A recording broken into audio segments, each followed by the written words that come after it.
नमस्ते दोस्तों। आज हम आपको एक ऐसे सफर पर ले चलेंगे जहां हर मोड़ पर इतिहास और रोमांच का मजा मिलेगा। जी हां, आज हम बात करेंगे इंडियन पॉलिटिक्स के बारे में, लेकिन यह कोई आम चर्चा नहीं होगी। आज हम उन रहस्यों से पर्दा उठाएंगे जो इस विशाल डेमोक्रेसी को अनोखा बनाते हैं। तो तैयार हो जाइए, क्योंकि आज हम जानेंगे इंडियन पॉलिटिक्स के कुछ ऐसे इंटरेस्टिंग फैक्ट्स जो शायद आपने पहले कभी नहीं सुने होंगे। ये फैक्ट्स आपको चौंकाएंगे, आपको सोचने पर मजबूर करेंगे और शायद आपको हंसाएंगे भी। दोस्तों, क्या आप जानते हैं कि इंडियन कॉन्स्टिट्यूशन दुनिया का सबसे लंबा रिटन कॉन्स्टिट्यूशन है? जी हां, ये बात बिल्कुल सच है।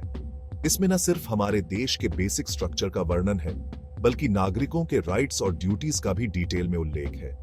कल्पना कीजिए, जब यह संविधान लिखा जा रहा होगा तो कितने ही बड़े बड़े नेताओं और विद्वानों ने अपने विचारों से इसे समृद्ध किया होगा। इसमें 448 आर्टिकल्स, 25 पार्ट्स और 12 स्केड्यूल्स हैं, जो इसे दुनिया के किसी भी रिटन कॉन्स्टिट्यूशन से लंबा बनाते हैं। लेकिन दोस्तों, सिर्फ लंबा होने से ही कोई महान नहीं बन जाता। हमारे संविधान की असली खूबसूरती तो इसकी आत्मा में है, जो हमें इक्वालिटी, लिबर्टी और फ्रेटर्निटी का पाठ पढ़ाती है।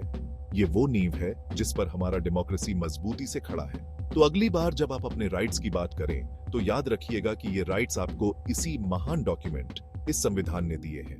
आजादी के बाद भारत के सामने सबसे बड़ी चुनौती थी एक डेमोक्रेसी की स्थापना करना। 1951-52 में भारत ने अपने पहले आम चुनाव करवाए। देश आजादी की खुशी मना रहा था। चुनाव करवाना किसी चुनौती से कम नहीं था, लेकिन भारत ने यह कर दिखाया।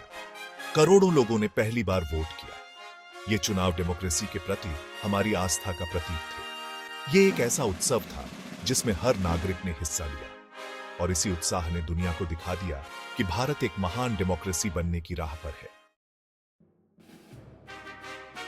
चैप्टर 3, भारतीय संसद। लोकतंत्र का मंदिर। दोस्तों, इंडियन पार्लियामेंट को लोकतंत्र का मंदिर कहा जाता है। यहीं से हमारे देश के भविष्य का फैसला होता है।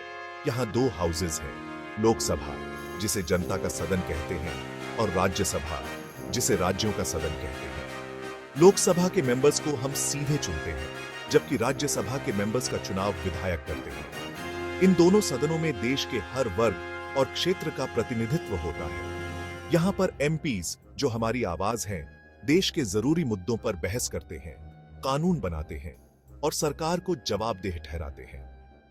ये एक जीवंत संस्था है जहां अलग अलग विचारधाराओं का मिलन होता है। तो दोस्तों, अगली बार जब आप संसद भवन देखें, तो याद रखिएगा कि ये सिर्फ एक इमारत नहीं, बल्कि हमारे डेमोक्रेसी का प्रतीक है। चैप्टर 4, पंडित जवाहरलाल नेहरू, आधुनिक भारत के शिल्पकार। दोस्तों, भारत के पहले प्रधानमंत्री पंडित जवाहरलाल नेहरू का नाम इतिहास में हमेशा याद रखा जाएगा। उन्होंने न सिर्फ आजादी की लड़ाई में अहम भूमिका निभाई, बल्कि आजादी के बाद एक नए भारत के निर्माण में भी महत्वपूर्ण योगदान दिया। उनके नेतृत्व में भारत ने आर्थिक और सामाजिक विकास की राह पर कदम बढ़ाया। उन्होंने शिक्षा, विज्ञान और तकनीक के क्षेत्र में बड़े बदलाव लाए। उन्हें आधुनिक भारत के शिल्पकार के रूप में याद किया जाता है। उनकी दूरदर्शिता और नेतृत्व क्षमता का अंदाजा इसी बात से लगाया जा सकता है कि उन्होंने जिस नींव पर आधुनिक भारत का निर्माण किया, वो आज भी उतनी ही मजबूत है।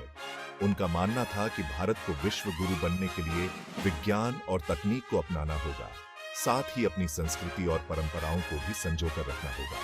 तो दोस्तों, जब भी आप आधुनिक भारत की प्रगति देखें, तो पंडित जवाहरलाल नेहरू के योगदान को जरूर याद कीजिएगा। चैप्टर 5, महिलाओं की भागीदारी। नए भारत की तस्वीर। इंडियन पॉलिटिक्स में महिलाओं की भागीदारी हमेशा से रही है, लेकिन आज उनकी भूमिका पहले से कहीं ज्यादा महत्वपूर्ण हो गई है। महिलाएं नेतृत्व की नई मिसालें कायम कर रही हैं। इंदिरा गांधी से लेकर इंदिरा नूई तक कई महिलाओं ने साबित किया है कि वो किसी भी क्षेत्र में पुरुषों से कम नहीं है।